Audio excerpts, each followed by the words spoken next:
নমস্কাৰ, মই অনুস্মিতা মজুমদাৰে আবৃত্তি কৰিবলৈ লৈছোঁ শেৱালী বৰাৰ মুগ্ধা প্ৰিয়া। মৌনতাৰ আচলত গাঁঠি থৈছোঁ তোমাৰ নাম মুগ্ধা প্ৰিয়া।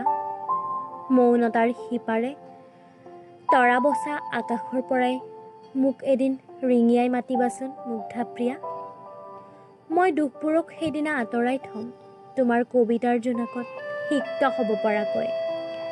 নীৰৱতাৰ চাদৰখন সেইদিনা পিন্ধিবলৈ পাহৰাই ৰাখিবা তোমাৰ কবিতাৰ হিয়া ভৰা ছন্দেৰে।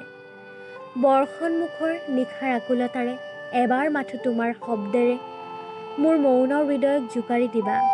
আঁকি দিবা শব্দেৰে নিয়ৰ সিক্ত নিশাৰ বৰ্ণালীৰ উচুপনিৰে মোক আৱৰি থকা এন্ধাৰ কোঠালিটোত এগছি পোহৰৰ চাকি জীৱনৰ বাবে, মোৰ বাবে মুগ্ধা প্ৰিয়া। ফাগুনলৈ বেছিদিন নাই, নিয়ৰবোৰক সমাহিত কৰি জীৱনৰ মৌন মুহূৰ্তৰ সময়বোৰক জীপাল কৰিবলৈ। ফাগুনক আমন্ত্ৰণ জনাবলৈ নেপাহৰিবা মুগ্ধা প্ৰিয়া।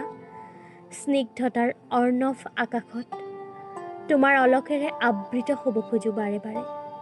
তোমাৰ শব্দবোৰক জ্যোতিৰিংগৰে টিপ চাকি জ্বলাই পোহৰবোৰ সিঁচি দিম অনুভৱৰ বকুলৰ ছাঁত। নীল নক্ষত্ৰৰ বুকুত গাঁঠিম নৱনিধিৰ এধাৰী মালা, য'ত বেদনাবোৰে আমনি নকৰাকৈ তোমাৰ কবিতাৰ পাঠ শুনিবলৈ বাট চাই ৰ'ব। মৌনতাৰ শিপাডালত মেৰিয়াই থ'ব এক লহমাৰ বাবেই তোমাৰ অনুভৱী শব্দবোৰক তোমাৰ পৰা তোমাৰ স্নিগ্ধ নীলৰ বুকুলৈ। ধন্যবাদ।